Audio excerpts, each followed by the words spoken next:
10년 전 오늘 2만 명 가까운 인명을 앗아간 동일본 대지진이 발생했습니다. 쓰나미가 불러온 후쿠시마 원전 폭발 사고까지 상처는 10년이 지난 지금도 선명하게 남아있는데요. 후쿠시마 피해 지역 현장 취재를 다녀온 이경화 특파원 전화로 연결해서 화면으로 연결해서 자세한 내용 알아보겠습니다. 이경화 특파원. 네, 도쿄입니다. 네, 동일본 대지진 발생 당시에 저희 YTN도 24시간 특보를 이어갔었고 전 세계 언론도 마찬가지였습니다. 당시 피해가 어느 정도였는지 먼저 정리해 볼까요? 네, 10년 전 오늘 오후 2시 46분에 일본 관측사상 최대 규모인 규모 9의 강진이 발생했습니다.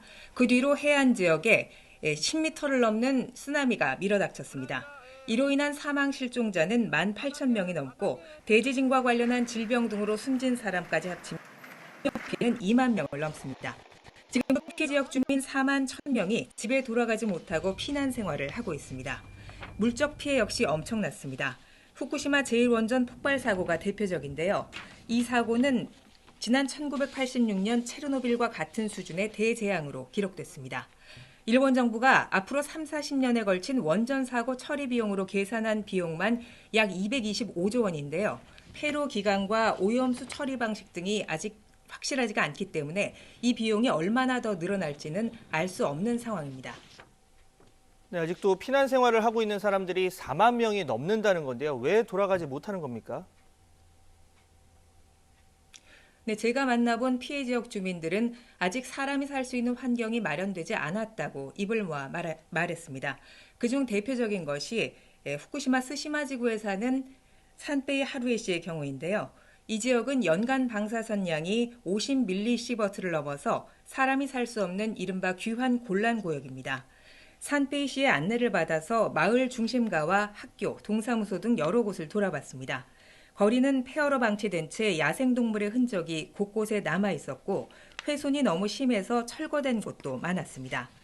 일본 정부는 현재 7곳 남아있는 후쿠시마 귀환 곤란 구역 중의 일부에 방사성 물질 제거를 거쳐서 사람이 살 수 있게 하겠다고 밝혔는데요. 이곳 스시마 지구의 경우 해당되는 면적이 전체의 1.6%뿐입니다. 주민 600여 명은 이런 방침에 반발해서 원래대로 마을을 복구해달라고 정부를 상대로 소송을 제기했습니다. 피해 주민의 심경을 들어보시죠.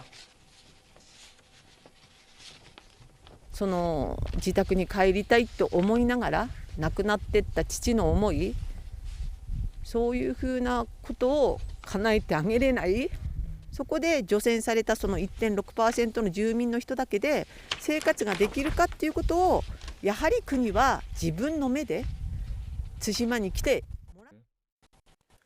네, 결국 고향에 돌아오지 못하고 숨을 거둔 아버지 사례 참 안타까운 일인데요. 이 피난 생활 마치고 돌아간 주민들의 경우는 어떻게 살고 있었습니까? 제가 찾아가본 이기다테운 마을의 경우는 원전 폭발 이후 방사성 물질 오염 농도가 피해 지역 중에 가장 높은 수준이었습니다. 4년 전에 피난 지시는 해제됐지만 돌아온 사람들은 고령자들이 대부분입니다. 80을 넘긴 칸노 에이코 할머니도 9명이 살던 집에 혼자 돌아왔습니다. 이 집 주변에는 병원도 가게도 없고 노인들이 서로 의지하며 살고 있는 상황인데요. 일본 정부는 이 마을에 주민들이 돌아와 살 수 있게 새 주택단지를 새로 만들었습니다. 하지만 이 단지의 바로 옆쪽에는 방사성 물질 오염토를 담은 검은 자루들이 쌓여 있었습니다. 그린피스는 최근 일본 정부가 재염을 책임지겠다고 한 지역 중 85%가 여전히 오염된 채 남아있다고 발표했습니다. 방사선량 자체는 낮아졌다고 하지만 오염과 함께 상당 기간 살 수밖에 없는 상황인 겁니다. 이런 상황 속에서 도쿄올림픽을 부흥올림픽이라고 강조하는 일본 정부의 행태에 대해서 지역 주민들은 불편함을 감추지 않았습니다. この原発が事故を起こして復興できるはずはないと思ってます。完全に復興したっていう言葉使われたんでは私は腹が立ちます。 네, 후쿠시마 원전 그리고 방사능 오염 문제를 어떻게 푸느냐가 결국 이 지역의 미래를 결정하게 될 텐데요. 오염수 처리에 대해서는 국제사회뿐 아니라 지역 주민들도 크게 반발하고 있는데 과연 어떻게 매듭이 지어질까요? 네, 제가 후쿠시마 원전에서 북쪽으로 6km 떨어져 있는 우케도 항구에 다녀왔습니다. 원래 여기서 잡히는 수산물은 품질이 좋기로 유명해서 값도 다른 지역보다 비싸게 받았었다고 하는데요.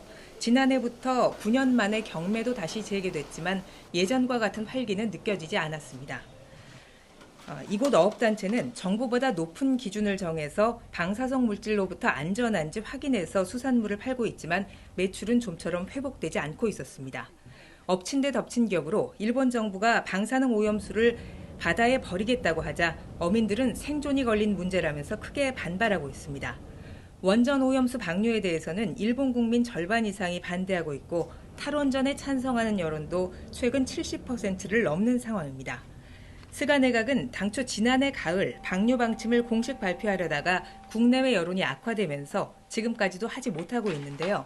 오는 7월에 도쿄올림픽이 끝나면 일정 시점을 거쳐서 다시 오염수 해양 방류를 본격적으로 추진하기 시작할 것으로 보입니다. 네, 일본 현지 동영상폰 연결이다 보니까 중간중간에 상태가 다소 고르지 못한 부분이 있는데 시청자 여러분들의 많은 양해를 부탁드리겠습니다. 자, 마지막 질문인데요. 이 대지진과 원전 사고가 일본 사회 곳곳에 미친 충격과 그 영향 다 가늠할 수도 없겠죠. 이런 상황에서 그래도 미래의 희망을 찾는다면 어떤 부분일까요? 네, 쓰나미로 모든 시설물이 쓸려 내려간 후타바마치에는 지난해 9월에 동일본 대지진의 교훈을 기록한 전승관이 생겼습니다. 지금까지 3만 7천 명이 다녀갔다고 하는데요. 지진 당시 초등학교 3학년이었던 전승관 직원 와타나베 마이노 씨에게 부흥의 의미가 무엇일까 물어봤습니다. 元の町というか元のふるさとに戻ることはほぼ不可能だと思ってて、新しい町づくりをすることが復興だと思ってます。ちゃんと経験をして伝えることができる最終世代としてあなたはいるんだよっていうふうに言われた時にすごく責任感というか使命感が湧いてきて。 네, 이곳 후타바마치 주민 7천 명은 아직도 모두 피난 중입니다. 이 중 62%는 마을로 돌아가지 않겠다고 밝혔는데요. 10년이 지났지만 거리는 아직도 전기, 수도, 가스 등 기본적인 생활시설도 복구되지 않았고 방치돼 있었습니다. 곳곳에서는 집을 짓고 도로를 만드는 공사가 진행되고 있었지만 사람들이 살 수 있는 환경, 돌아오고 싶은 마을을 만드는 것은 아직 먼 미래의 일로 느껴졌습니다. 피해 지역인 토호쿠 지방 사람들은 일본 내에서 인내심과 의지가 강한 것으로도 잘 알려져 있는데요. 강창일 주일대사는 동일본 대지진 희생자와 유족에게 애도와 위로를 전한다면서 코로나 긴급사태가 해제되면 곧 피해 지역을 찾아 아픔을 나누겠다고 밝혔습니다. 지금까지 도쿄에서 YTN 이경화입니다.